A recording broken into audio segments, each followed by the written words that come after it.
Yeah, I mean, the big problem I have with it is like, there's no chess timers. Yeah. And you can just snipe a streamer and then keep them hostage by just looping the 2 bounce units over and over and over again. Yeah. Which has already happened to some people. Concede. Yeah, sure. That's a problem, I guess. That's Yeah, not for exactly that reason, holding people hostage. Also, that shouldn't happen. For anyone who says we just hate combo decks, no, we really don't. Combo decks are cool. I hate specifically eggs combo decks that take like 15 minutes to bother to kill you. I love eggs. I love eggs. KCI was one of my favorite Magic the Gathering decks. I've played original eggs in Modern, like the one that Sivka won with, and we made it more complicated for like the GP. Yeah. And I think it just broke our mind every round, but it was worth it. The Scratch Crawler one. I played that. Okay, but yeah. That kind of deck is okay in Magic because at some point your opponent just goes, "Okay, do your thing," right? And there are animations. Show me the loop. Show me the loop. What you can demonstrate a loop and say, "Okay, I went infinite, you win." Also, you don't have to sit through like a 5-second animation every time you play a card. True. Yep. I just go do this. Well, I can just tell you what I'm gonna do. I'll just be like, this. Would you like to concede, or do I need to call a judge over? Like, yeah. But even on Arena though, the Arena. Can you guys hear me, by the way? Yes. Yeah. Perfectly. Okay. The Arena rope, it doesn't just reset to the same amount of time. It starts getting smaller and smaller and smaller and smaller, and then like when you do an action, it just like pops up a little bit and just keeps going. So you can kind of like keep it going a little bit, but it's just gonna go eventually and like time you out. So like, do you guys think that maybe the rope system in Runeterra needs to be changed to something more like that? I just want to see chess timers like in every mode. I got no problem with that. I think that I'd be fine with that. If you want eggs to exist, and I'm not sure I do, but if you want eggs to exist, then what you probably need is something coded into the game that after a certain amount of time stops playing animations. Like, after a turn has gone for a certain amount of time, it needs to be able to streamline itself and just go bam, bam, bam, bam, bam, this is what happens. Sure. Yeah. It's like when because the rope system currently is really good, right? Like this is kind of the only time I've ever had issue with it. It's pretty good. My main issue was when champions flipped would eat up your rope. Oh, poor Squeeby. Poor Squeeby. And I mean, and Squeeby are just like playing like Lee Sin, like you calculating everything, and now your Lee Sin flips is the longest animation back then because we didn't have all the cinema stuff with Shurimas. Yeah. And it ate through your rope time, but now it doesn't do that. I think that the rope system is very, very good, but it does not allow things like eggs to exist right now. And I mean, it's fine. Like, maybe we don't allow eggs to exist. And whether you think that kind of deck is healthy or not is an entirely different question, right? But what we would need, I think we can probably agree that in its current variation, it's not okay. And either a coding or a card change needs to happen, whether you want to keep it around at all, right? Yeah. Yeah. Mm-hmm. Yeah, I would agree, yeah. You either have to change the deck or you have to change like how the format works. You have to add a timer or something or nix the animations or whatever. Yeah, I totally agree. But like the deck is bad. Yeah, it's it's not good. I remember Sadly. everyone was like, it showed up on Twitter and everyone was like, this deck is nuts. This deck is like tier 0. This is insane. And I like had played it and played against it and I was like, what am I missing? I was playing it in the hour after that Twitter post was up. I'm like, oh yeah, and I was already playing it, and it took some time. I had to watch the loop like 2-3 times on the when the Twitter post it showed like the video. I'm like, okay, I understand. And I needed to do it once. I fizzled because I didn't quite understand, and then I started getting a grip of it, and then it's just not that good. It's still not good. Yeah. I remember doing all the things, and I was like, if I had a normal deck, they'd just be dead. Like I just kill them with a hand anywhere close to this. And, what if instead of spending 20 minutes doing this, I gave my Lee Overwhelm and Spell Shield? Yep. Can we explain the combo really quickly for the people who aren't aware? There's a Akshan infinite combo deck where essentially you trigger your horde. Okay, bye. Yeah, you got a half hour. You trigger your horde multiple times. Promising future is the best way to do it. Yeah. Yeah. Or you just like do it multiple Never times with your auction stages. or whatever, and you make your deck cost 2 to 3 less and draw a bunch of cards. And then you essentially just continuously trigger this with bounce effects like the Navori Conscriptor and Solitary Monk. And you can just infinite it once your deck's cheap enough. And then you can use the, not the Horde, but the other thing, the Palace, to give your guys +1/+0 and just kill your opponent's entire board with the Akshan spell. You can kill them all, and then make a board that's like got infinite power or whatever, and then you attack them. The ways I forced myself to do it the first couple times is the deck is also play Zillion, so you That's what I can did, also yeah. kill on your opponent's turn. You just need to bounce and replay Zillion a couple times, maybe 10, and and get some time bombs in your deck and just 20 times bomb your opponent during his turn. So you don't actually need the attack token also. But yes, it's quite painful. I prefer to do the time bomb way, but we can't always have what we want. And then The alternative is Ribbon Dancer for like you just play a blade over and over and over and over and over again on their token and you can kill them. God, this is fucking miserable. It's so painful. Like That literally sounds- death by 1,000 cuts. Like, are you out of units yet? Are you out of units yet? Poke, poke, poke. Please. They just have like a Screaming Dragon and you just can't beat it because they just keep blocking. And it Well, gets you can bigger drop every and time. book it, so Yeah, it's awful. I hate it. yeah. At least eggs, like, I could literally go through an eggs combo in Paper Magic in 4 minutes, probably. Yeah. From start of my turn to kill you. Even the one, like, there's no win condition eggs where you run, like, the one spell bomb or something. I could still probably do it in 4 minutes or less. This takes, And that- like, 40 minutes. And a big part of that is because of a rule, a slightly obscure rule to anyone who hasn't played like really, really top level Magic the Gathering, called demonstrating loops. And what that means is if I show you my opponent that I do a thing and then this and then this, and we've returned to the same state, but something small has changed. For example, I do these 3 things and you take a damage. I can say, I do this a billion times, and then it just happens. Yeah, you just name a number. You're like, I do this 1,400 times.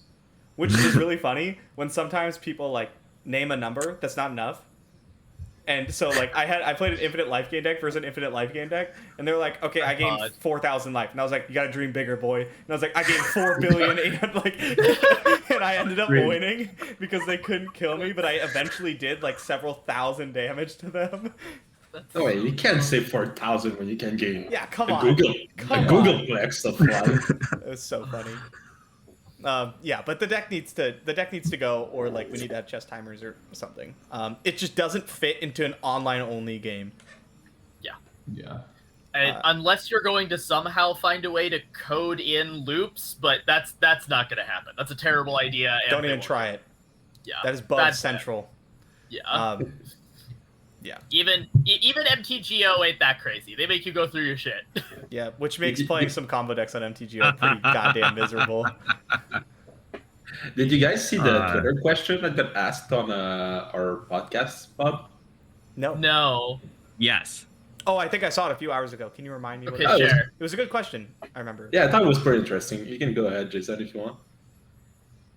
Yeah, so the exact question I'll shoot off from Michael Wilson. Thank you for the question. By the way, anyone listening, we'll probably throw these up on Twitter every week so that you guys can like throw questions at us or topics you want us to bring up. So watch out for that. So he says, when do you all think rotation will occur or a set limitation will occur for LOR? What will having like a type 2 extended modern standard look like? And so I thought that they had already announced that they were planning on rotating like sometime in like 2022 or 2023. I thought they had a plan for it. So I'm actually Googling it right now to try and find it. I believe they had. I still believe they looking. had mentioned at some point that there are plans for rotation in the game's future. Yeah. But They've talked about rotation existing, but we've that's also seen not even all of our regions yet, right? I expect we'll have to get like a couple of sets past having all 10 regions out before rotation even comes into the picture. Mm-hmm. You've probably got like at least another year. That's my ballpark. Yeah. I would like for them to play with that system a little bit, like not just do like boring rotation things, or like learn from what other card games have done. Like mistake from like Hearthstone, what happened is they had a rotation, but they also had a classic set which did not rotate, and that was a problem. So you couldn't have that in LOR. So imagine like we have Eye of the Dragon, and now like it's part of the basic set because like it was, I think it was there like pretty early on. And then like 3 years from now, I can tell you that Ionia decks are going to play Eyes of the Dragon, and you don't want that if you want rotation. But something like in the middle ground of like what Hearthstone does, what Magic does, other card game can do, I think you can play around with that quite a little bit. And also people that design LOR are also most of them like a seasoned MTG veterans. So I think they could come up with a pretty interesting system of not just like a set in and a set out. There's probably way more ways to do it that could like spice things up and makes it very interesting. So I'd like to see them expand on that, but it's at least a year out for sure. Yeah. I expect we'll get the last region, and then we'll get one full, like, by season, I mean like one full all the way through to like the next worlds or something. And then we'll start to consider rotation. Maybe like a year, right? Like a year after we get the full 10 regions.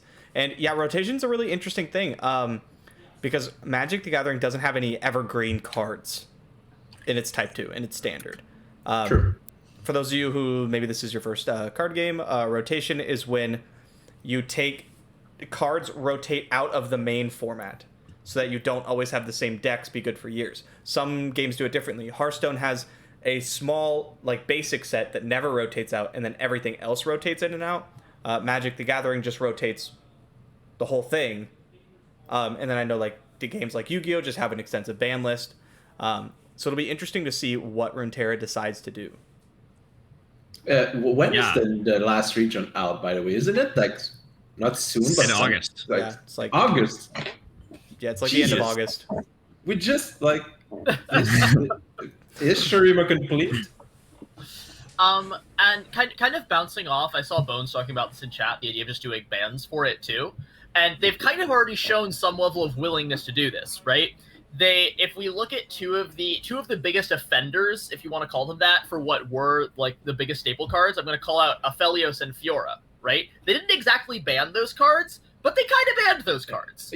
And that's a way that they could do a rotation that's not even necessarily a rotation. They can take whatever cards they want and say, well, we're going to make these not very good for a while. We'll see what other people make.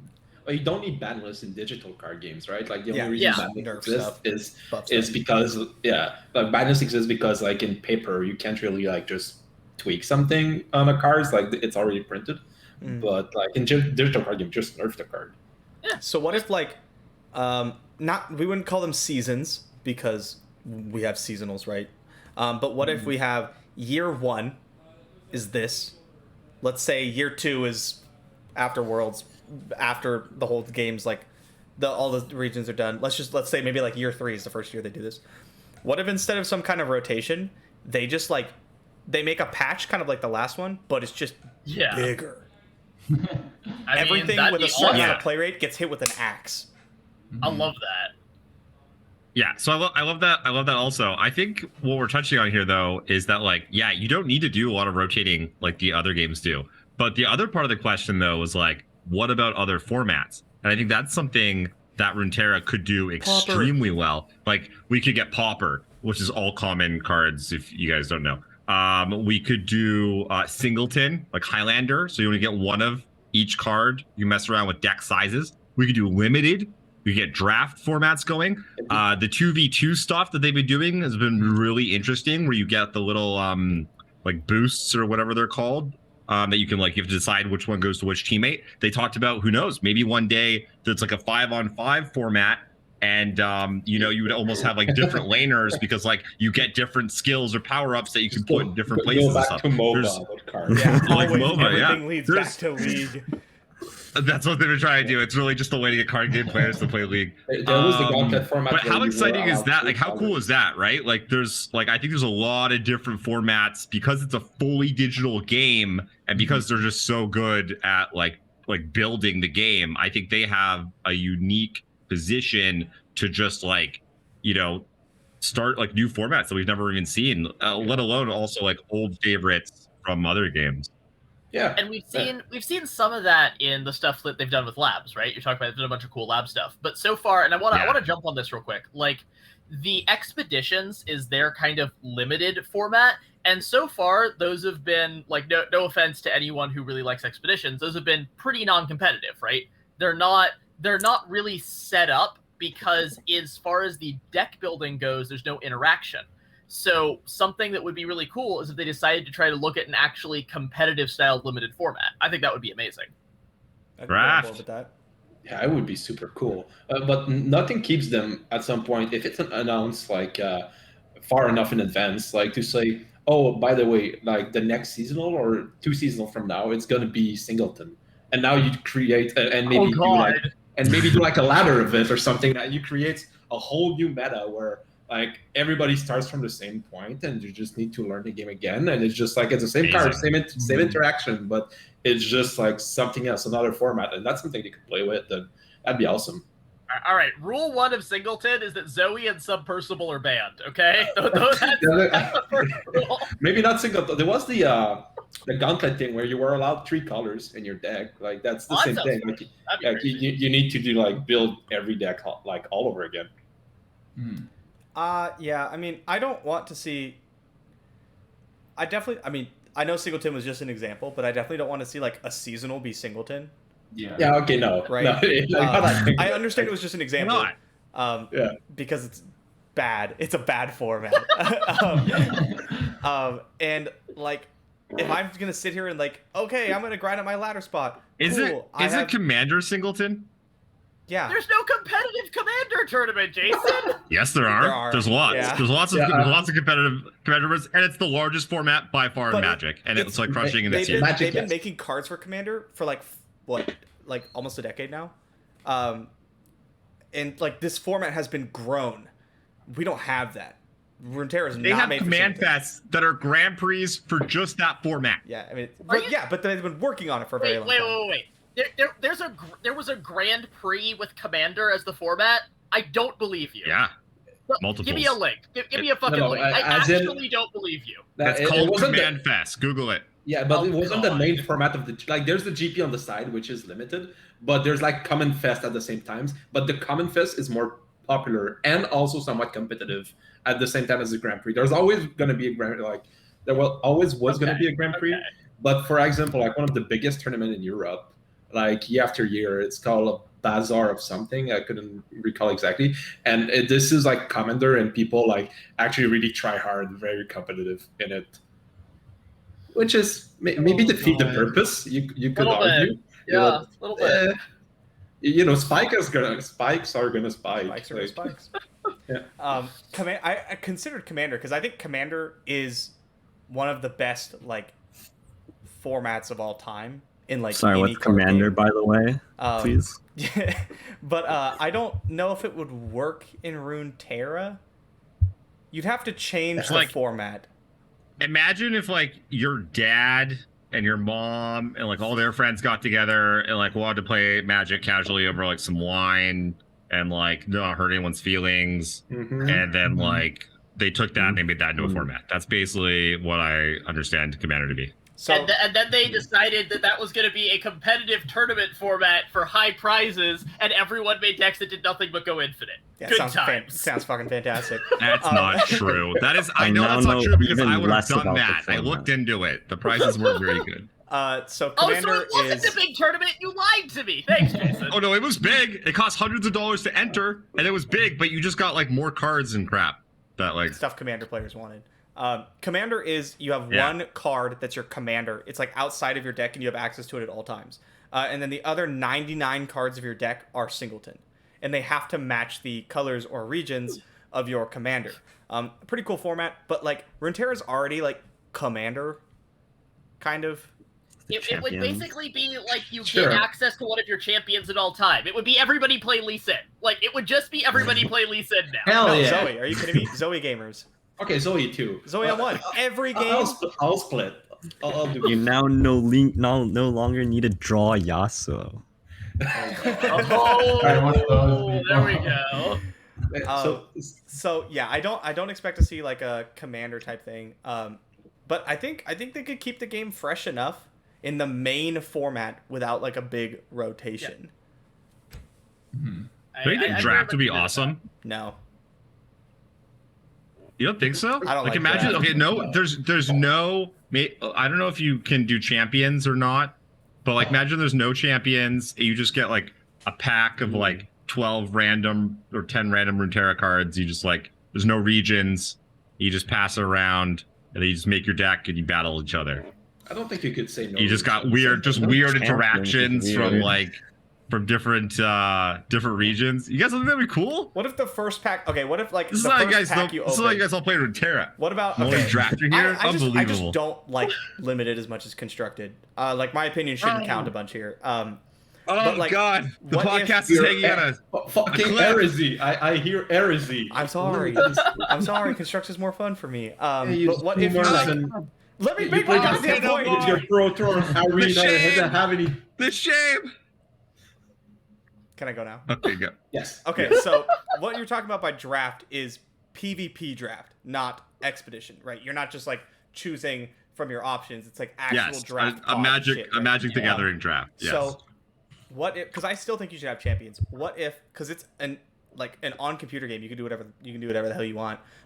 What if before you open the pack that you described, the no champions multiple region packs, you open a smaller pack of 3 champions or something, like kind of like an expedition, and then you can base your because I think you need champions in Runeterra. You don't like limited or draft, okay? I think me and Kev will decide how draft plays out What are here. you gonna do? What are you gonna do about all the I don't cards know that say when you level a champ, you just could take them out? So Like, here's the thing. Okay, The fine, answer then is- have the champs. Jason, there would definitely have to be champs, and I'm very into this. I think it's probably destined to only be a lab format if they make it, though. Like everything you're saying right now sounds like an amazing lab format. That's what I'm hearing. No, get it. Draft is the best Magic format. All Why would it not down be the the best line, Runeterra the you're format? so incorrect. It's not even funny, and I am willing to die on Oh this my hill. God! Don't start us again. Alright, subject God. subject I'm change. not bad. Subject change. I'm just disappointed. Give me your best Viego decks, because that card has not been figured out yet. I still think it's hell Ionia. It's Ionia, but with that mark, without that mark, is it even Ionia? Like, I love give that. me your best Viego deck. I've been corrupted by Rattling Bones. Like I was on the Deathmark train for a while, and I spent like a couple of hours with this guy in my stream going, "No, this thing sucks," and losing games with it. And I was like, "All right, fine."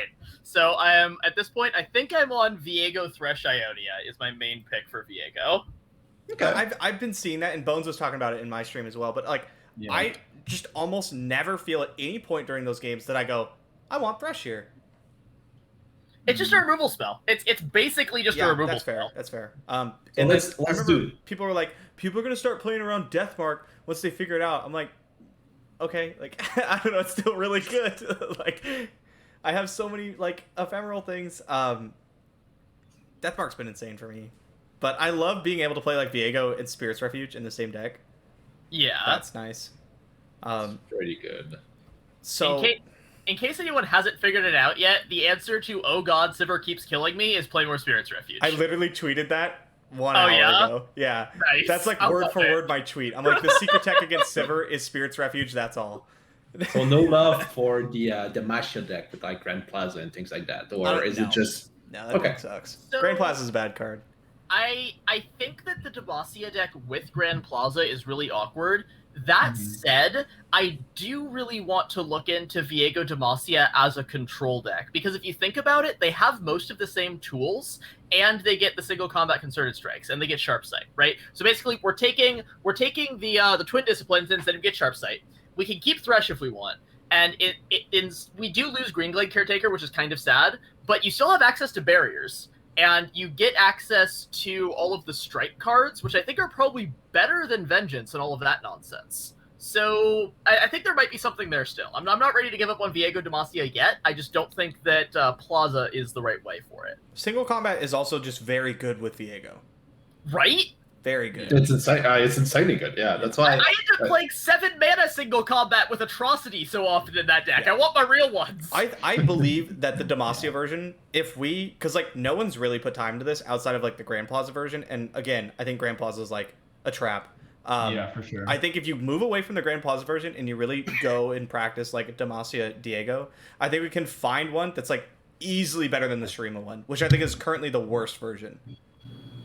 I mean, on one hand, it's playing a lot of cards that don't really do the same kind of thing, so the synergy isn't quite there. On the other hand, you're playing Merciless Hunter.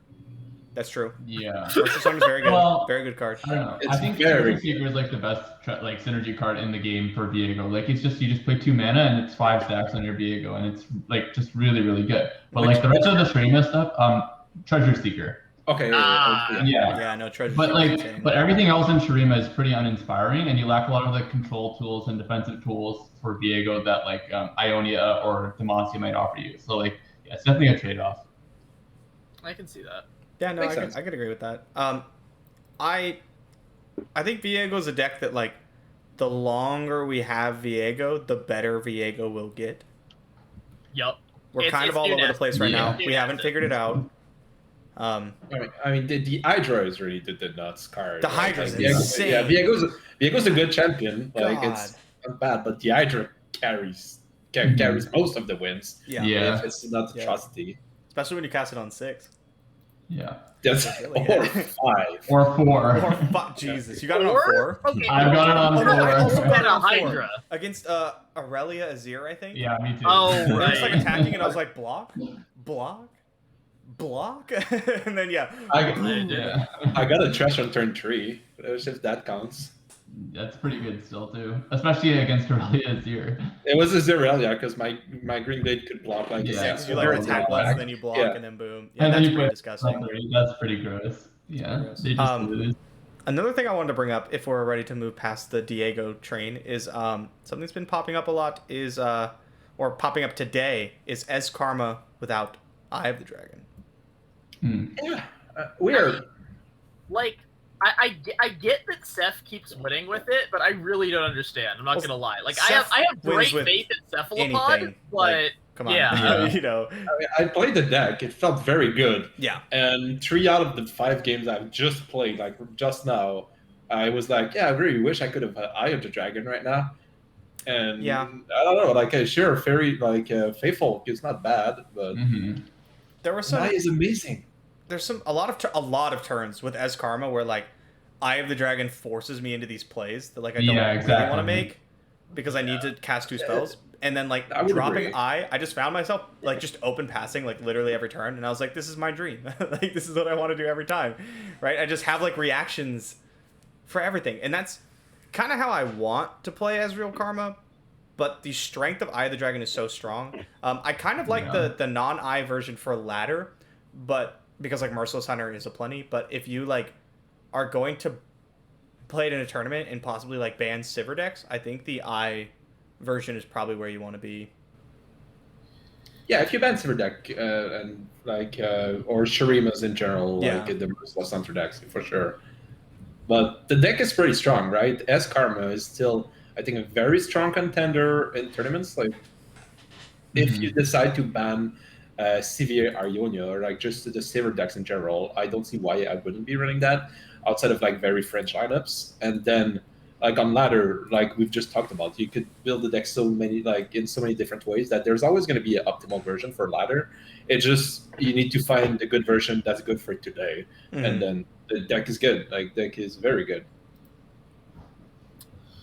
That's fair. And then the other thing with the Ez Karma deck is it feels like a lot of the time it's going to be a very good deck because it doesn't get played that often. Because it's basically a hard to pilot combo deck that definitely appeals to a certain subsection of people, but that's not the largest subsection, even if we are, more representative of it than maybe many other subsections. So a lot of people aren't going to have as many reps against that deck, and so I think it gets some percentage points above and beyond just being a good deck because people aren't really sure how they're supposed to play it. Yeah. No, I mean, those type of decks in general, you're always gonna get an edge because it's not Sivir action, right? Like people have played like 1,000 games versus Sivir action, and now like Karma is like, what's that? What's that small interaction? Once like we generated a card with Karma. What could it be? I don't know. And that's Karma is also. I think the version that's been running around without pod, it feels like it has the new card, the pod, kind of gives it kill potential outside of having its full combo, right? And that fixes one of the biggest weaknesses that deck has always had, which is pretty huge. Yeah, I think pod is very good in that deck, like, because like you always get specifically what you want. If you're in like a really greedy matchup, you always just hit burst and you get a draw card, and the only 2 burst spells in your deck are draw cards, so that's like completely fine with you. And then if you want thermo in a specific spot, you just take a thermo, and it's the only slow spell in your deck. The issue is if you're like taking a fast spell, there's like a million options, but most of them are fine. So please deny, please deny. yeah. And when you really want to deny, it's pretty bad, I suppose. Pod is amazing. It's a great addition to the deck. It's only a matter of like, are you playing 2 or 3? I think like I don't think you should be playing 0 right now, and 1 is just a weird number. Yeah. Speaking of pod, I feel like we've got like at least 2 solid homes for it. Like the J4 Shen obviously uses it really well, and this new Karma Ez deck is doing it pretty well. Have we found other good homes for this? Because this feels like another card we were talking about with Viego, that it's going to get better the more we play with this card. It's very good in Spooky Karma. Yes. Okay. Yeah. Which people are underrating. Dude, I did not like that deck. I wanted to like that deck so badly, and like, nah. If you're not playing against, like, if I go into a game and my opponent is not playing Sivir, I feel like I'm super winning already. Huh. So Lee like Sin, Zoe? So like 30% of your games. Yes. Oh. Overwhelm? Yeah, I feel pretty good into Overwhelm. You just have like wills and palms and vengeances, and you can shoot all the 3/1s and stuff. It's pretty decent. Go Hard's like a good card, but the Go Hard deck just hasn't really been working out. Yeah, like I don't know. I like the deck, and I love being able to play Karma on 5. And people, like, I don't know if you notice this, but when you put Karma on the field, people put like way too many resources trying to kill her, like way too many. Yeah. They'll atrocity their own champion to kill your Karma, and you're like, it's turn 6. I've never seen that one. Must kill Karma at all costs. That happened to me in Masters last week. Wow. And I'm just playing 3 Rekindlers, so like I don't care. I just play Karma, get value. She dies. My opponent spends their whole turn killing her, and then I just play Rekindler, and I'm like. Plus, you pick slow, and you just always hit Go Hard. It's fantastic. Maybe I could buy Spooky Karma like in a tournament setting. In a tournament setting, yes. But then you're not bringing Karma Ez, so like you need the upside and downsides. And if you want to ban Sivir with Karma Ez already, like maybe you're playing another Ionia PNZ deck. I don't know. You can play Ionia PNZ, Ionia SI, and then Ionia Shurimas. Yeah, that's a lineup for you. I am not ashamed to say that I am currently trying to figure out which, like, I'm having like a crisis trying to figure out what Karma deck I want to put in seasonals. I'm gonna say, before Henneke got here, we were talking about naming the team the Ionian Idiots. The Ionian Idiots, yep. I'm gonna show up with 3 bird decks. Like, it's the time. The time has arrived. You keep saying that, but you're gonna bring Targon to the. You're gonna bring season. Targon. Don't lie. Every Targon, triple Targon. You're gonna have at least 2 atrocities in your lineup, and then you're gonna have at least one Sky's Descent. At least. It will Our be shaping's gonna cost 7 one day, and you're still gonna bring triple Targon. It's gonna happen. It's just gonna happen. Oh my God. I saw someone tweet. It was like some like quite good player. I don't remember exactly who it was. It might have been like Black Boss or something. Tweet that Zoe Karma is going to be the best tournament deck, and I was like, don't give me hope. It's like, don't do this to me. Yeah, I saw that. I disagree with that tweet, unfortunately. I don't know. It's just like it kind of does the same thing like Zoe Lee does, but I mean, I feel like it does the same thing that Karma Lee does. Like if you're gonna go in, go all in, man. Agreed. Karma Lee. Karma I've never Lee, had yes. like a ton of success with Karma Lee, but that's because I've tried. I played so much Zoe Karma that like I just prefer that playstyle. I'm just like, I don't need to kill you right now. It's fine. I'll do it in 7 turns. So Not speaking gonna of, lie, yeah. like the deck always feels bad to play, but every time I show up with it, I win. Like I can't, I don't know how to feel about that deck because it feels terrible, but I also can't stop winning with it. Gotta bring it. But speaking of like Zoe Lee, like, do you think Akshan now has just dethroned the deck, or like is it still just on the back burner and like it's just a tournament decks now? Because I try to get my 1 in every 10 games of like Lee Sin Zoe, because but I don't know. Akshan Lee has felt pretty solid. I think it was like a king of the meta game like a week ago or something. Yeah. Some like statistics post I've seen. I still don't think it was that good. I think everyone was like, this is the best deck, and I could have named you 3 decks that probably had a higher win rate. I've seen it one time. Is it better? Everyone keeps talking about it. I've seen a lot. I don't get it. Okay, my I take see on it a this, lot. because I played a lot of both Zoe Lee and Akshan Lee in this format. And my feeling is that Akshan Lee lines up way better into the Shurima decks that have Merciless Hunter and Rockhopper and all that kind of stuff in Sivir. But if you could ban, I don't know, maybe if there was some kind of format where you could ban a deck and you could get rid of the Sivir deck, Zoe Lee becomes so much better than Akshan Lee. Also, if you don't draw Akshan on 2, Akshan Lee like struggles pretty hard. Yeah. It doesn't struggle. It's just way less good. That's a good thing. Akshan not played on turn 2 is kind of awkward. It's not pretty gonna bad, lie. Yeah. Mm-hmm. Yeah, just play loop deck. We've established that deck is bad. Yeah. I remember like I saw Mo tweet out. Mo was like, "This deck is like tier 0, gonna hit rank 1 on Masters," and I played against him like twice in a row and just bodied him. And I was like, Yeah. I mean, Okay. he tweeted this deck is tier 0, I'm gonna hit rank 1 Masters, and then I think 3 hours later said I just lost 200 LP I'm playing. I looked at Runeterra AR and saw 11 losses in a row or something like that, and I was like, It was like best deck. I gained 100 LP. I Yeah. lost 300 LP. I swapped to Sivir Action, gained back the LP. It's Yeah. exactly the timeline of my series. For ranked, I it's no only- good. Well, I mean, okay, so for ranked, it's no good, right? But if you bring it to a tournament and my plan is to ban the Sivir deck, I'm going to ban... You only get 1 Ionia Shurima deck, and now it's banned, or I showed up to beat Ionia Shurima, and I'm going to body you anyway. Like, I don't know. I'm not sold on this deck at all. I think it's... Yeah, it's I for only sure. saw...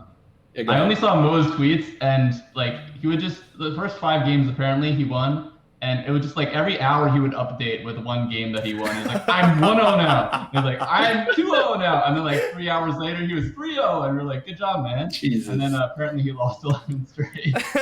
Oh, poor guy. Maybe I'll be proven wrong. Maybe it will show up in seasonals Yeah. and like just absolutely take over the tournament. I mean, it has to be better in a tournament setting than it is on yes. the ladder. Yeah, but by I mean, as definition, combos tend to be when you can That's protect the deck that's a from a low certain bar matchup, though. they tend to be It's a better. pretty low bar. But Rattling Bones is gonna play it. All right, cool. Yeah, it's probably gonna win then. Cool. He's just gonna take first, and we're gonna be like, "Damn, guess I was wrong." Yeah. God damn. But I don't see it. Yeah. I do not expect it to do super well. I don't know. I just played against it a bunch, and it was like, "Oh, you don't have Akshan on 2? Like, cool, I win."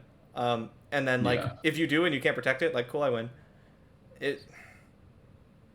If I you don't know. can protect it though, cool, I lose. If you get it on 2 and you can't protect it, you're like pretty favored to win with the combo deck. But then you also have to like, I don't know, play 9 rounds of it.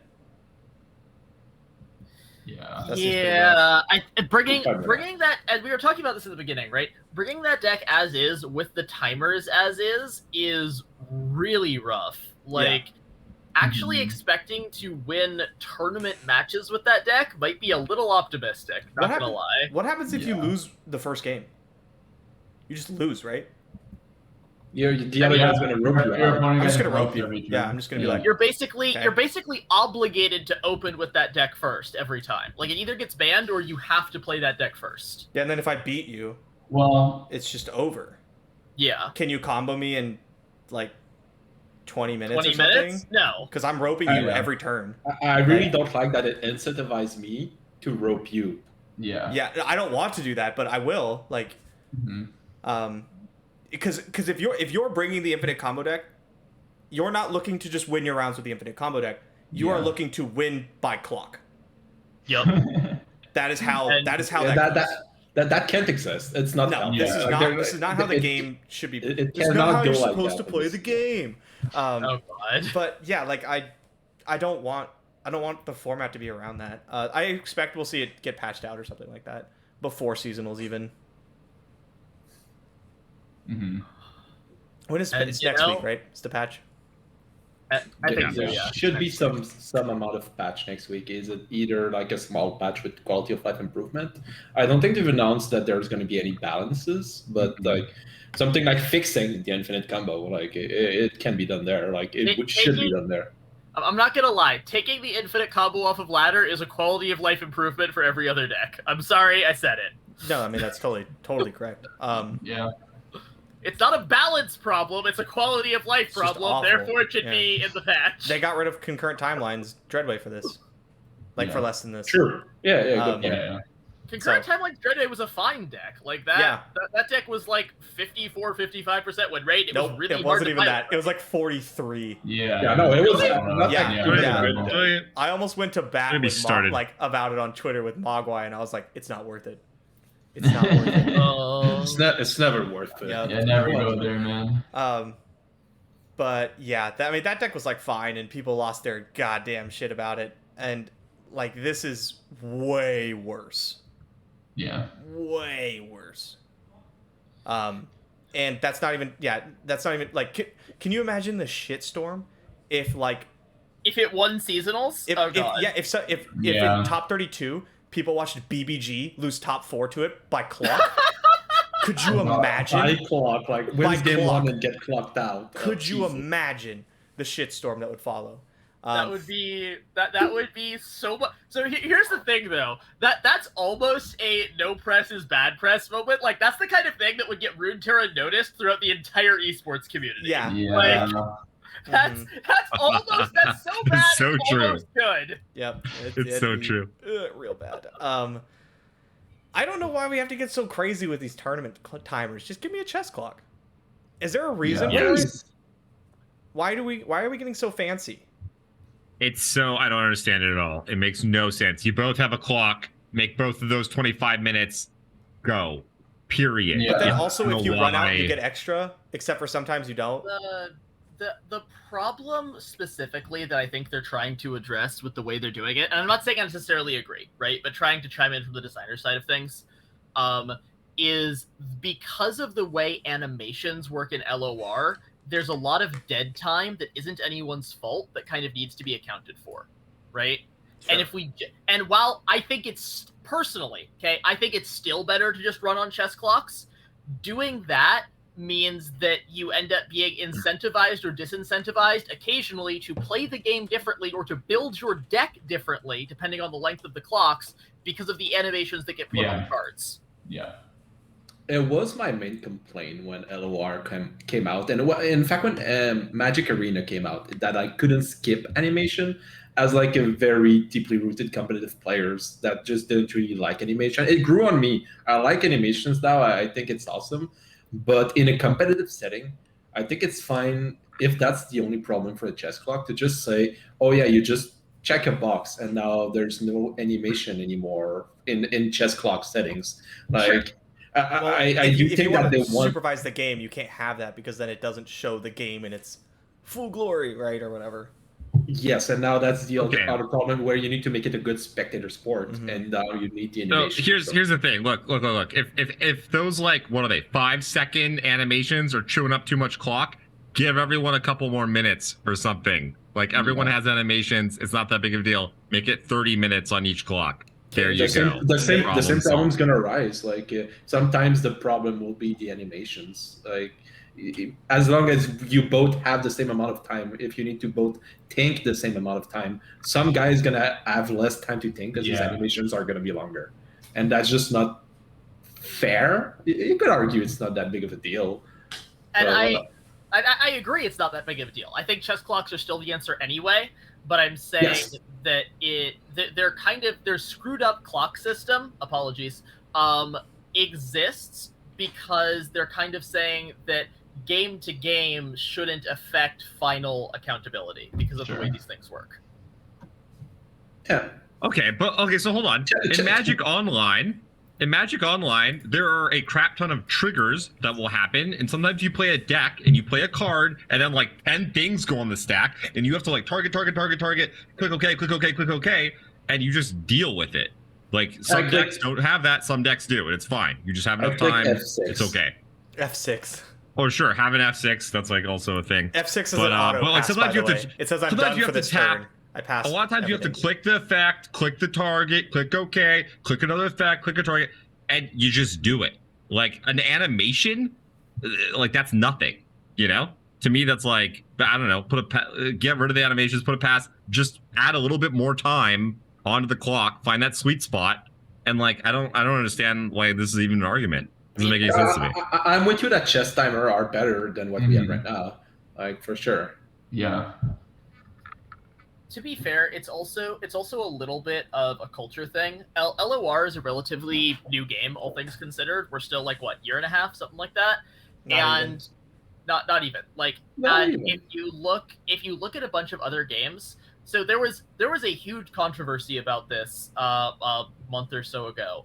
About the idea of A, intentional drawing, and B, scooping people in when they're going to make it and you're not going to make it. And that's the kind of thing that in card games that have been around for a while, people are like, oh yeah, that's just how it's done. That's just how the game works. And there was a huge blowout, and I'm not going to name names right now, but a couple of different times about intentional drawing in tournaments and about scooping someone in, specifically in seasonals, because of the way the buy system works.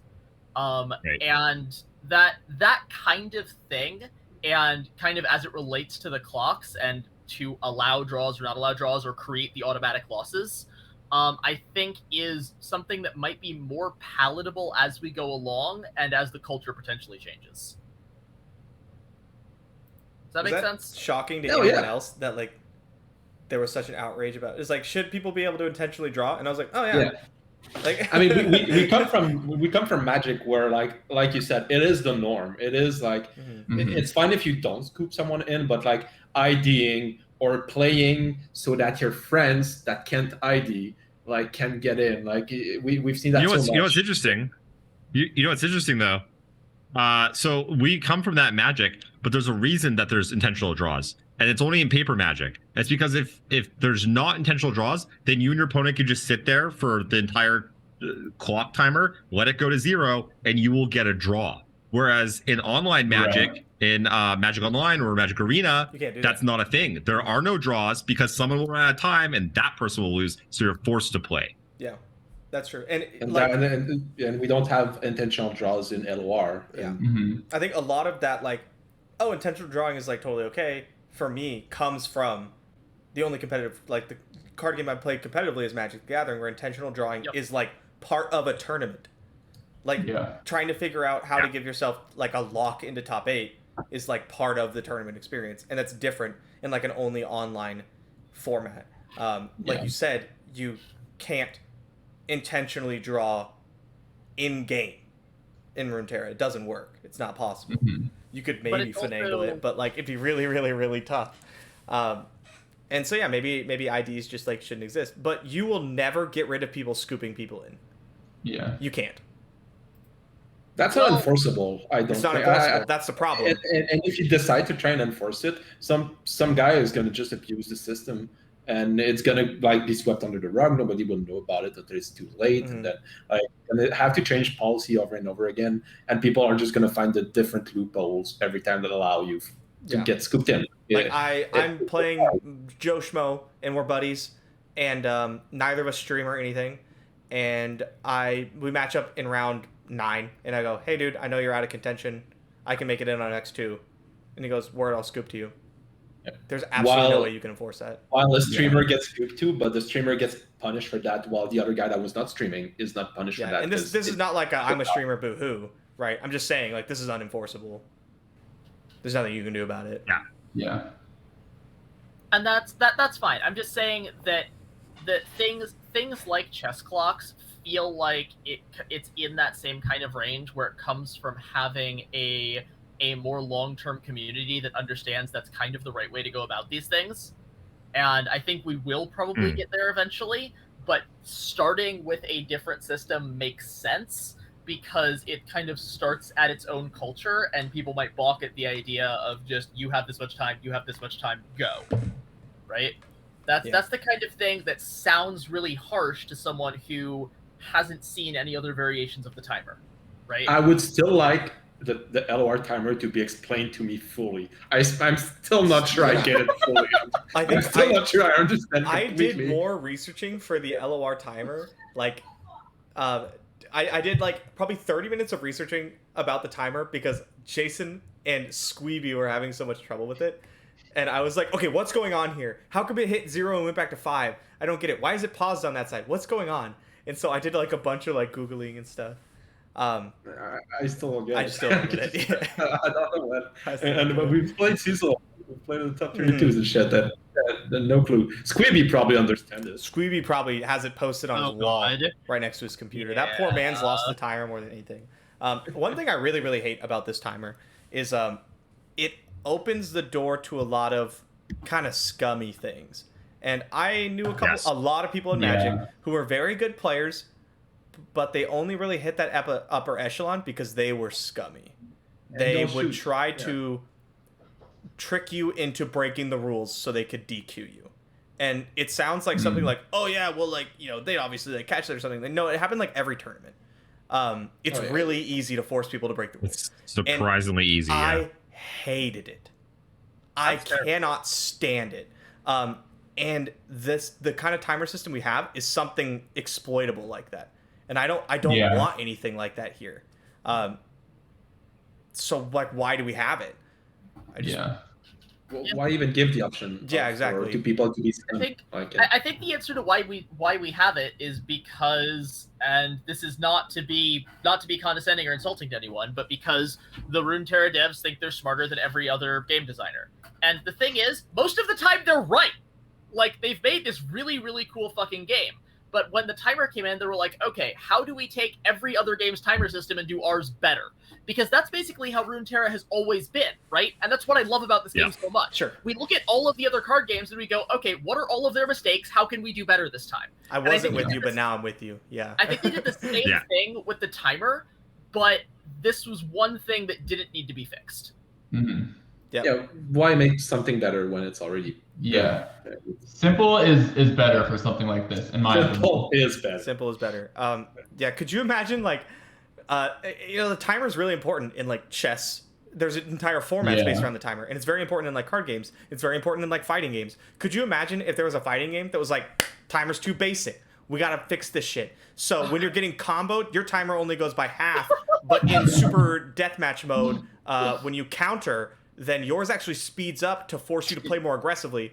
And could you imagine like watching that? You're like, what's happening? And that's how I imagine the spectators had to have been watching the timers tick down in seasonals, and it hits 0 and nothing happens, and they're like, and it goes to 5, and you're like, some guys at -3, the other guys at -1, and the guy that's -1 is the guy that explodes. Like or someone's up a game and the timer runs out and they lose, and they're like, Not to mention that I think there were some serious bugs with it the last season. There was me personally no end of headache. Yeah. So. So long story short, I just want a chess clock. Yeah, I want to do a round table.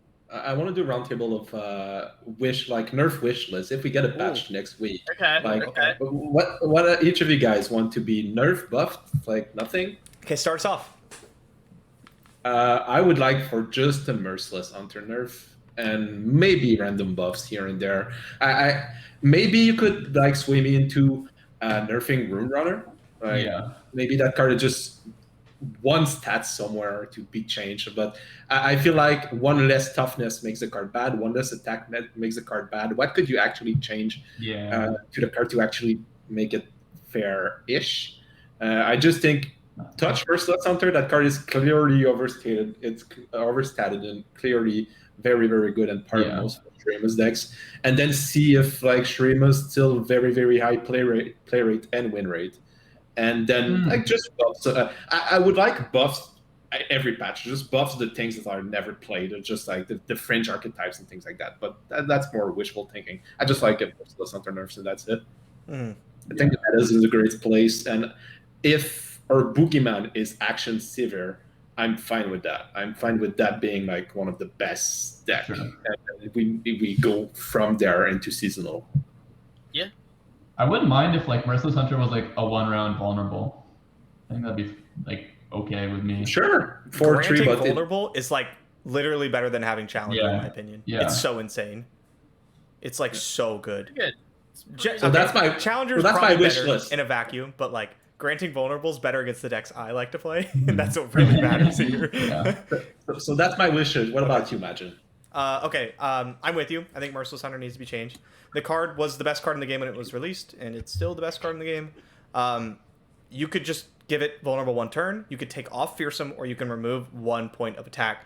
It's totally fine. Like, any of those, I think, would put it into a great card, but not way too pushed. Like, Merciless Hunter is as good as Pale Cascade pre-nerf. Like, that's how good Merciless Hunter is.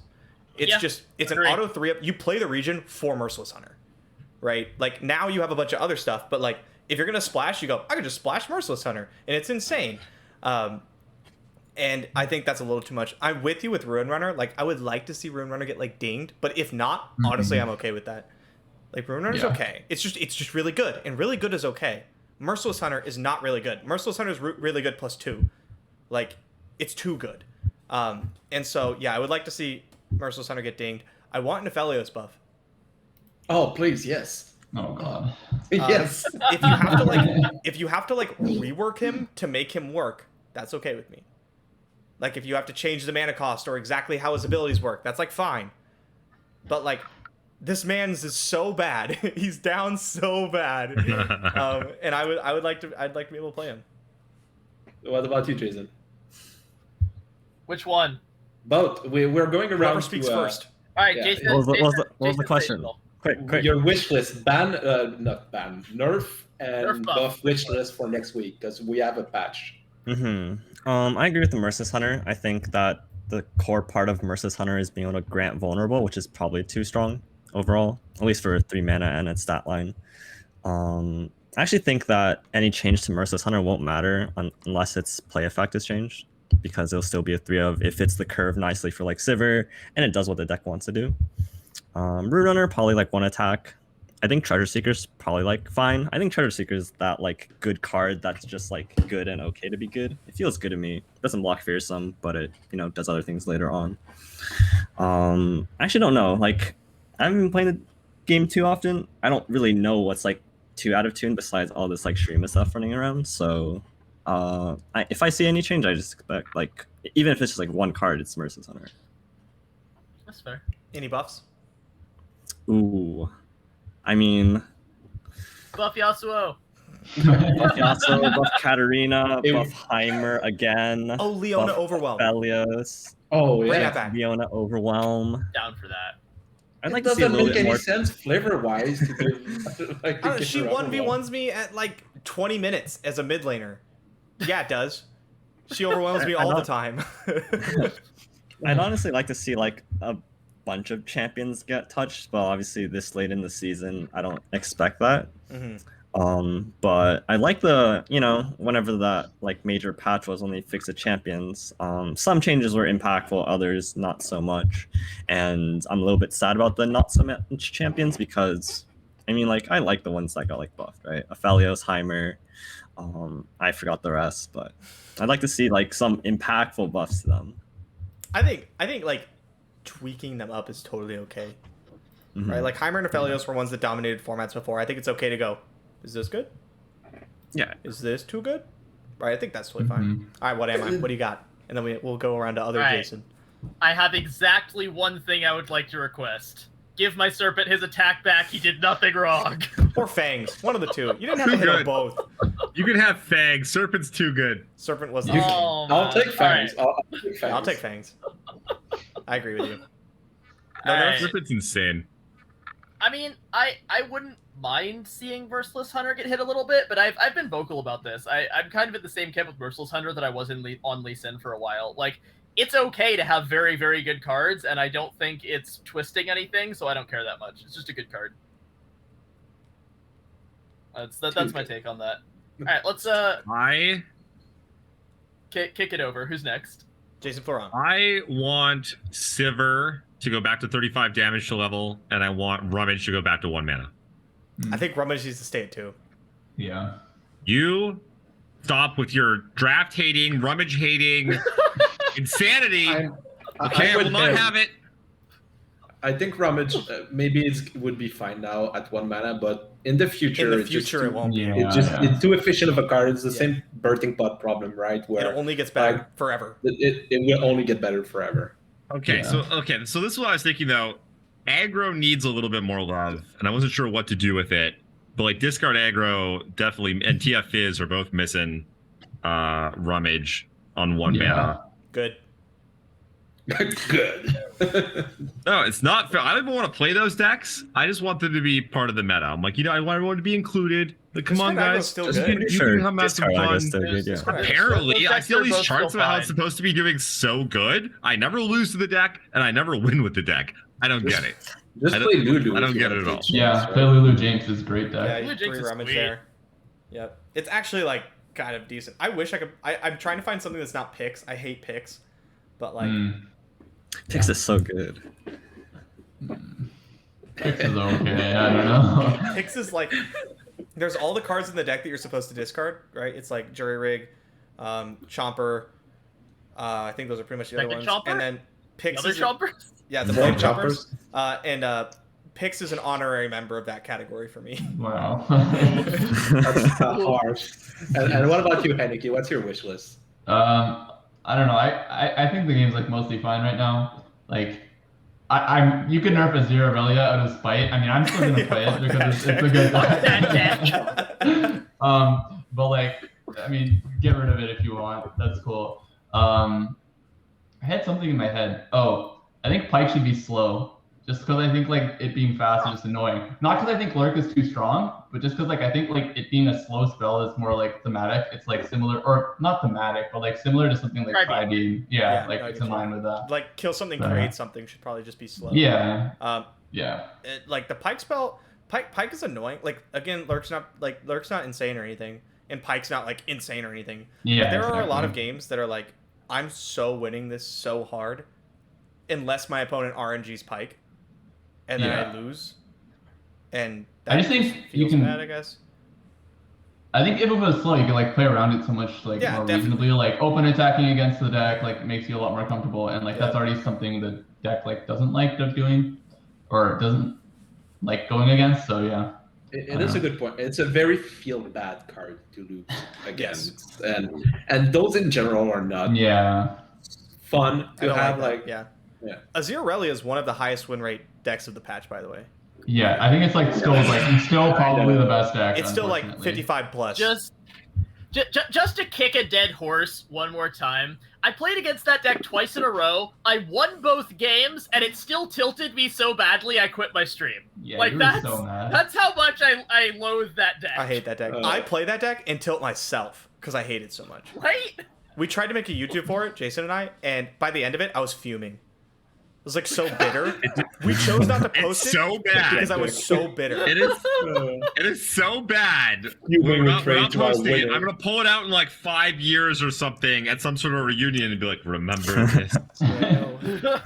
The ancient times. I do not like that deck at all. Sorry, Darkodius. It was. Azirelia has gotten them back its most played by by play rate on America's Ladder. Yeah. Oh no. This week. Really? I think it's Plot Plus. I'm out. Plot Plus, Peace. It was nice knowing y'all. That's only 6% compared to everything else that's like 5 and 4%. Yeah. Still, we're still in a very good spot right now. Yeah. But like, I hate it. The good news is that the best decks in the format or Ionia Streama, and I could just ban them. You only get to play one in seasonals, and I'm gonna ban it. I don't care what it is. So funny. I always thought that region combo thing was stupid because it's basically never come up ever in seasonals. I'm like, when has anyone ever wanted to play 2 decks with this? It's never happened. And now finally we're like, oh, thank God. Thank God that's a this thing. format is the best thing ever. Yeah. Yeah. Jesus Christ. It's awesome to see the different takes on this, because I also saw a bunch of people saying they hated that every good deck was Ionia Shurima, right? But there are 2 different ways to look at it. On one hand, all the good decks are Ionia Shurima. That's kind of sad. They're all the same thing. On the other hand, if you're in a competitive tournament, cool, bang, fuck off. Yeah, I play whatever I want now. Figure something else after your deck is dead. Yeah. Yeah. Yeah. Yeah. I got a question for everyone real quick. Okay. All right. Mhm. Okay. After this, I'm Last going to one. sign off. Yeah, So we've hit been me. on for over an hour. Last one. It doesn't have to be super involved. But we're coming up to Worlds now, right? Literally, like it's in September. It's like 2 months. It's 2 months away. It's kind of like the end of the season, really. I'm really hoping that Riot is, gonna roll out what the next year of professional play looks like. Maybe like before Worlds, hopefully, right? So we know where they'll have to, because the seasonals qualifier format will be coming, or will be happening, right? At the end of August. So, as part of like us telling them what we want to see and sort of like trying to guide and help and stuff, what do you guys want to see from like the next year of competitive play and like pro play? Seasonals and Worlds is Besides awesome. in Yeah. person. We good. It's a very good system right now. I would like for it to kind of like Hearthstone, to have a different path to qualifying to things like seasonal through local lens when those come back. So that would be my main thing. I would like for it to have like play Runeterra like at DreamHack, and you win a DreamHack tournament and it qualifies you directly to seasonal. Even go a step further, you win the DreamHack tournament, it qualifies you into the top 32, where now the top 32, there's like 4 spots for DreamHack's winners and things like that. So make local lands matter a little bit more, because I like traveling to tournament. That's the main attracts for me to card games. Maybe we're still a bit away from that, because like COVID is just getting a little bit resolved more or less, whatever. But that's what I would like to see. Otherwise, I think seasonal into Worlds and things like that, it's already a pretty good system. Make it more flesh out, more like exactly what you need in advance, like way more in advance. So, and keep your word, not like Magic. Just if I could throw a quick jab in That's there. fired. It wasn't me for once. That's fired. Record. But no, yeah, just a little bit more land recognition would be my ask. Yeah. I think it's gone to me a little bit, but over this past week, I've been a little bit burnt out for having to needing to grind ladder. Mhm. Oh god, qualifier tournaments. Tournaments.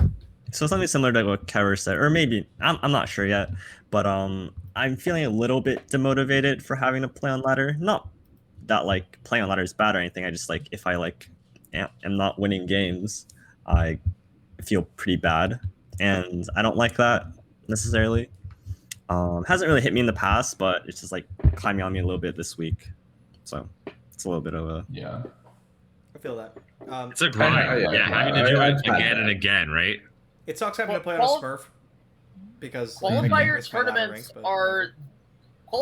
are the other way to fix the thing that we're always railing about, right? I mean, they'll we're tell you always saying we need best of 3 ladder, but that's the other way to fix it. Now they're gonna say, "Well, Last Chance Gauntlet," but that's not the same Well, thing. No, that's not the same thing. We've had that discussion last week. Yeah. It's Ain't gonna buy. Mhm. 7-2. I gotta bounce. Peace All right. out.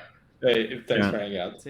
So yeah, Get it, bro. mine is basically I love seasonals to Worlds. I think the way you can qualify for Worlds is so good. You could do it basically through anything, which I absolutely love. I like the way seasonals works. I like how often we're having seasonals now. I would like to have qualifications through tournaments, like what Am I pointed out. Or I would like to have a way that I could get my tiebreakers not be tied into best of one. I want to be able to play the tournament format that matters for the tournament. You know what I'm saying? Like we talk about this every single time. But you basically that's what I want. And I would like one more thing. We have seasonals, we have worlds. I want one more thing. I don't really know what it is. Galaxies. One more thing. That's pretty much it. That's all I got. One more thing. I mean, this is the first year they're doing it, but like consistently length and longer seasons. Just a little bit. Longer seasons is nice, but it also can really suck. Just like an extra week or something. An extra week. Okay, I feel like they just kind of went because they had worlds. Oh, but we need to get these seasonals in. Well, let's just kind of. Right? Yeah, they just jam it in. You don't want to be too crunched for time, which I agree with. I'm on the opposite end of the spectrum. Yeah, like I'm fine with it. Yeah. I think the burnout is from ladder. It's the fact that you have to play so much ladder to try and get the 7 and 2, right? Like just like an insane amount. Imagine instead you just had like, I don't know, a big money tournament every weekend. You could just play it or not play in it. Oh, a Rigby Grand Prix, seasonals in Pro one Tours. weekend. That's a great one. Sorry, I didn't mean to cut you off. I'm tired of the whole extra week stresses me out so much. Oh, that's the most fun. And I don't like the extra week, and I don't want to have to change my deck. I just want everyone to play the same thing, so I don't have to worry about it, because I just sit there and have anxiety for a week, and I hate that. Oh, but you mean between the top cut and the top... in the top 32. I don't want to deal with that. I just want to play the same deck and not, like, stay awake till 4 o'clock in the morning agonizing about my deck choice. No, you remember the one that we both qualified through, and we were having, like, flip-flopping between Tam Catch Felios and things like that. That was super painful. That was but awful. just lock everybody's into their just lock everybody into their deck, right? That's what you play. That's what you play. For everyone that didn't make top 32, basically everyone else, right? Like you just have nothing to do for like a week and a half or 2 weeks. Yeah. Which kind of sucks. The one week the one season I didn't qualify for, that's exactly how I felt. I was like, now what? Like, what do I do now? Yeah, just have it over one weekend. Lock in the decks. Like, I don't get to top 8 of a Grand Prix for Magic the Gathering and go, bring my mono blue deck. Switch it up. This guy plays control, so I don't want to play this mid-range shit anymore. Bring my burn deck. Like, you can't do that. It's ridiculous. Just act like you can't change and bring the same lineup. There you go. Is that what Duckling did? That's what Duckling said. Yeah. Worked out for some people. Okay.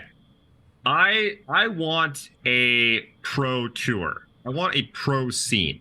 I came into Runeterra because in November, they tweeted out saying they were going to have a path to pro at the beginning of 2021. Same with Kevin. And guess what? We're going into quarter 3 here, the second half of the year. And I don't know if you thought Worlds was a path to pro or seasonals, but they're not. To me, pro means professional, which means you can make a professional wage, which means you can make a living wage, which means you can make any money, frankly. That's basically your definition of it. Like, you could argue this is a path to pro. It's what we have right now. It's you play either ladder, tournament, qualifies you to worlds, big money tournaments, and things like that. So I would like more, but I'm not sure. Come on. If you were a professional, I would love more. If you were a professional, you get paid to do it. Right? If you are the world's best yo-yoer and you make no money, you are not a professional. You are an amateur. You are like, you don't do that professional. You're a hobbyist. Yeah. But if something is your profession, you make money from it. Yeah. It is currently. Anyways, I won't hold their feet to the fire for the one tweet. Say what you're gonna say. Go ahead. Maybe Runeterra is not there yet. That rows of it should exist. Maybe it should not quite yet. It'll flesh it out a little bit more. Let Riot do Riot things because they've been doing good things with esports. And maybe the year after, I would love to call myself like a pro player. And like when we played on the pro tour in Magic, I was like kind of like earn a living. But I think what we have is a reasonable-ish path to pro for the people that want to be involved. And then on the side, you do streaming, you do content creation and things like that. It's not perfect, but I think if you rush into profession, like calling people professional and you're paid to play, it can dry out very quickly or become very elitist or become very exclusive, and it's very hard to break into it. Yeah, I mean, let's be real here. Runeterra is not League of Legends. Yeah. Runeterra is like kind of a love project that is made to bring more people into the League of Legends universe to get people to play League of Legends. Riot makes such insane money off League of Legends that everything else, besides like maybe Valorant, is just to bring more people into League of Legends. They pay you to say that? Is that why you play in the league tournament? No, he's exposing them right now. You know? Like this is the truth. So like, you know, we're like we need the pro scene for like Runeterra to be its own thing. We need the money from Riot, and Riot's like, we're getting people to play this, and people are coming into League from it. Like, this is exactly what we wanted, right? They don't. I mean, here's the thing. What do you think what is it going to take for people to come in mass over to Runeterra? It's not going to happen. Oh, it's just not happening? Well, okay, not like I don't mean like no one's going to come play Runeterra. What I mean is that nobody comes in mass to card games since Hearthstone. Yeah. Which was groundbreaking. Well, why aren't people also moving here like from Hearthstone, or why aren't people interested the same way people are interested in Hearthstone? That's the big question, right? Well, maybe you need to let those games die a little bit more. I don't know, like Yeah. maybe it's gloom to say it that way, but I don't know. I would like to be more advised when we see Welsh viewership. What do you do with exactly like how to present the players? Like, are they going to star build? Are they going to have cool and hype interviews like they did in Hearthstone? And if you have that groundwork, then you can work for the have like an actual fair pro scene. Yeah, I mean, that's one of the issues with like the current seasonal format is that like there's no guarantee that there's going to be players who are coming back season after season to you know, who you can say, wow, this is a guy we know before, or you're just gonna have a bunch of randoms who come up all the time into the top cuts that no one knows anything about, which is a good thing in its own right, but it's also worse for like getting to know the players and and people who really want to follow the scene, you know. 100%. Yeah. 100%. I think Runeterra, like, as much as I always hated seeing this in Magic the Gathering, I think it's going to be really important for the game to push its players as people, less as competitors. Like, we would always see this in Magic where they'd invite, like, popular Twitch streamers to these high-level, high-money tournaments, and I hated seeing that. But in Runeterra, I think that might just be the way to. I'm not saying like, oh, just get fucking Ninja in here and pay him a shitload of money. Like, that's not what I'm saying. But I'm saying like, I think it's important. You pointed this out, Kever. I think it's important that we focus on like, we do these player interviews and like you see like, oh, Henneke's round is up next, and you know, I saw him and like I watched his stream and he plays this deck and I think that's really cool. And stuff like that. Like, that's what got me into, like, competitive Magic so much. Is, like, I would found a couple people I liked that played decks I liked, and I would follow them. And Star City Games did that very well, and Wizards did not. Agreed. If only there was some sort of tour that Runeterra had where the players continually could play in it and qualify continuously. Like, I don't know, we call it like a pro tour or something crazy like that. Where the same people are qualified, and you can like have these weird, like, I don't know what we would call them, pro tour qualifiers that people could like play every weekend to like try to make it in that Maybe pro bring tour. the tour before you bring the pro. I don't know. Maybe. I don't know. So that's what I'm saying. That's what I'm saying, though. I'm saying, like, what do you want to see from the next year of professional play? I would like to see more of a pro tour, some sort of system. Like, there's nothing currently, right? There's no Star City Games type thing. There's no pro tour. There's nothing. A league. I have like you know, me as like a competitive player, I have a couple weekends to like shine, right? I have like Worlds and a couple seasonals, and that's like it. And that's okay, but like, imagine if I wasn't a streamer or a content creator, like no one would care. Yeah. And that's fine if that's how it's gonna be. I don't think the competitive scene has enough weight to carry like players who aren't content creators. Like, it's gonna be very tough to just to be a pro player. Yeah, exactly. Because Runeterra just doesn't have it. They don't have the player base. They don't have the money. So like Riot can't support, you know, 50 full-time Runeterra players. That's just not going to happen. We don't have the player base. We don't have the money that like Wizards of the Coast is bringing in for Magic, because we have a very nice free-to-play game. Depend if you're arguing like Riot is to Runeterra what Hasbro is to WotC, right? So like we do have the money if they want Yeah, to. sure. Like, right? But it's not profitable for them. Yeah. No, for sure not. That's But not more necessarily things. true though. I think you go nuts with Worlds is what you need to do as LOR. Like go completely nuts, very high production value, pay Freak, pay all those top tier Yeah, they will. I'm sure they will. I do think they will too. Yeah. To be fair, if you want to put it in like context, like I mean, we didn't have seasonals very long ago. It's $20,000 per shard per seasonals, $80,000 every other month, practically. I think right. It's every 2 months. Now Worlds is $200,000, the first one they've ever had. Like Magic the Gathering's been going on for like 35 years. Their Worlds was going to be 250K or something, and then we'll not get into the ridiculousness around that Worlds. But like a normal Pro Tour is 250K, which is what Worlds has been. So like they've almost it's like same amount of money year one out of the gate. So I think they're making very significant real steps. And the fact of the issues of the game is amazing. The game is so good, and I think that most people that when they try it are like, "Wow, this is awesome! I like this." And so what they need is to like get people to come play, and one of those ways is to have big events, like big prize pools. I guarantee you, if you have like 1 or 2 events a year, that the person that wins gets something in the range between $100,000 and $1 million. People are going to come running. That's going to show a lot of interest. If there's some card game out there where I can win $1 million for first, I'm gone. I'll see you guys later. The Runeterra show just became like the Artifact 2 show. I did play Artifact. I want to go make that money. Good 2 weeks. I was very hyped for the $1 million tournament. Yeah. Yeah, and then that didn't happen, and that was very sad for everyone. Yes. Yeah, I think. So you also have to have an awesome game, which they do.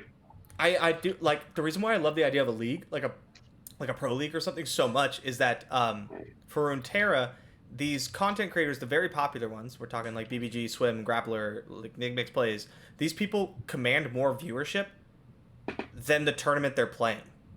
Yeah. Like when BBG plays in seasonals, BBG has more viewers than the seasonal broadcast, which is fine. Yeah. But I think we should put these people in a position to like be playing in more high stakes, high production events, so people watch the competitive scene. In my opinion, it's also a double-edged sword where I don't know if you've seen what happened with like the Hearthstone Grandmaster system, which is basically, or even the same thing with the MPL in Magic. It is the same principle. Yeah, they did them horribly. Yeah, so you need to do it good and have a very clear way to maybe get into the leagues and things like that. If only there was some sort of company that's been running the largest esports scene in the world for like a decade that might be able to run. That's right, actually, that's Riot. They've been doing it for forever. So let's be real. Hate to see a Grandmaster system in LOR where they just like handpick streamers. Oh, that's where you play. You play for 3 months, and then we relegate 2 of you. It's basically impossible for people to get in. Yeah, I don't and want it gets that. super exclusive, but that can happen if you're talking about just like having a league system with like BBG. So you need to balance it out, and it's I think actually very tricky thing to do because like the MPL. Look how good they did for seasonals and for Worlds, though. Like, they've done a fantastic job right out of the gate. So, like, I mean, if anyone could do a great job of setting up an esports scene, it's Riot. Yeah, and that's why I'm all in too. Yeah. I agree. Like, I still have very high hopes. I just think we need to make sure that we take proper steps before going too fast, too quickly. And the major thing that's coming up is Worlds, and focus there. And then they're probably going to make decisions on what they're going to do for the future. I don't think they can really do it before like they see what happened with Worlds viewerships and things like that. So I bookmark my calendar for the end of the year and see what like they announced there. And I do think it's going to be awesome. Yep. Like Jason, Flora, and I were just talking about the other day, we have to remember that like 6 months ago, none of this existed. Okay, not 6 months ago. 8 months ago, none of this existed. And 4 months ago, we were hoping for a Worlds announcement, right? So, like, we're moving forward in a very good way, and I really like it. I think this whole first, like, seasonals and Worlds, like, this whole first cycle is kind of experimental. Not that they won't keep it, and I think they should keep most of it. I think it's really good. But like, you know, we're just starting out, and they're like, okay, let's see how this works, and then we'll move on from there. And yeah, I think it's working really well. Yeah, just add onto it. You already have a good bear, like solid. Good base. One more thing. We're gonna one more thing ourselves into 3 more hours. Crush Hard play. That's also on my wish list to bring back, like competitive wise. I would like Crush Hard to come back. I don't know if it's even possible. Oh yeah. Anymore. Oh yeah, they gotta fix that. Being able to mingle with other regions, just bring everybody's play higher and better. So I've wanted to start like a Star City game, some sort of like my own league or our own league, like, you know, like just get it going, grassroots something. And how do you do it without Crossshard? Yeah, you're like, okay, goodbye, Fresh Lobster. I would like for him to be here in that league and things like that. So you can just like, you're missing out on all those players there. Bring Crossshard back. But I understand what happened to it, and maybe it's permanent, maybe it's not. So we don't know.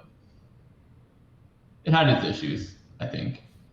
Yeah. Like every time you friended someone from a different region, you would have like disconnect issue, or like you would like disconnect, or you'd have to like close the game and reopen it. Both of you need to close. Yeah. It was like just kind of. Did they get rid of that? I thought they fixed that eventually. Yeah, it probably broke again. Like, yeah, that's how they fixed it. Yeah. So yeah, I mean I've said pretty much all I had to say, and I'm probably going to keep repeating it. Like, I'd like to see a little bit more for like a pro scene, right? But I like the way the game's going. We can't see the player numbers, can we? Like anywhere, right? We can't see like active player base at all. I mean, shouldn't you be able to pull something from the API? Because you can see all the games that are played in the API. I have no idea. But I feel like the game is going rather strong. Twitch numbers are doing like better for like most of the big streamers. You don't agree, Jason? Well, it's been okay, I guess. Except when you don't have like the big streamers streaming, then it just drops like 1,000, less than 1,000. Totally. Yeah. You need one of the big guy to be streaming for the category to even show up. That is totally true. And that sucks. But let's be honest, when I search English category on Runeterra, I have 11 people total. Yeah. Right? Not many either. There's just not a lot of Runeterra streamers. I think games like Runeterra just do way better on YouTube than they do on Twitch. Like, that's true. I don't watch Runeterra Twitch. I will now because I know some of like you guys who stream and I want to come hang out, right? But like, given my choice, I would just watch it on YouTube. If it wasn't for like the fact that I knew the people who I'm watching, like that you guys are my friends, probably fair. I would just watch it on YouTube. It just works better.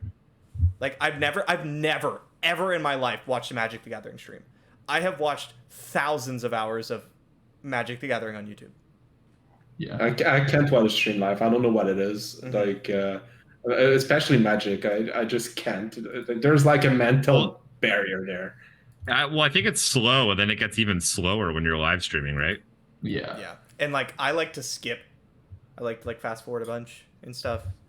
And I can't do that. And I think Twitch just I think Runeterra and Twitch just doesn't work incredibly well. It's not that it's like bad, right? And there will always be people streaming Runeterra. I'm going to continue streaming Runeterra, right? But like I don't think we can look at Twitch numbers and be like game's dying. Is what I'm saying. Yeah. Well, yeah. I don't think anyone's saying that. No. Well, yes, they are, but they're idiots. So, They're saying that for every game. No one here is saying that. Also, so people are pointing out that Hearthstone had incredible Twitch numbers. My like pet theory is that Hearthstone had incredible Twitch numbers and incredible YouTube numbers because you couldn't play the decks yourselves. Because the game was so predatory in its monetization system that if you wanted to see a deck, you had to watch a streamer play it or pay like $1,000. That's a legit thing. Because now I just play the deck. Like I would do that with Magic. Same with Magic. Watch people play it. Yeah. But because I couldn't build it, but like on Runeterra, I just fucking build it. So I don't have to. So people could just play themselves. Yeah. Totally. Yeah. I think it's a good point. Well, it's been awesome. This was a good one. I will be out. But I really have to pee, so if we could wrap it up. Yes. That's fine. All right, everyone. We'll see you guys Thanks next for coming, week. everybody. Talk about the I will new see you guys patch. next week. All right. See you next week, boys.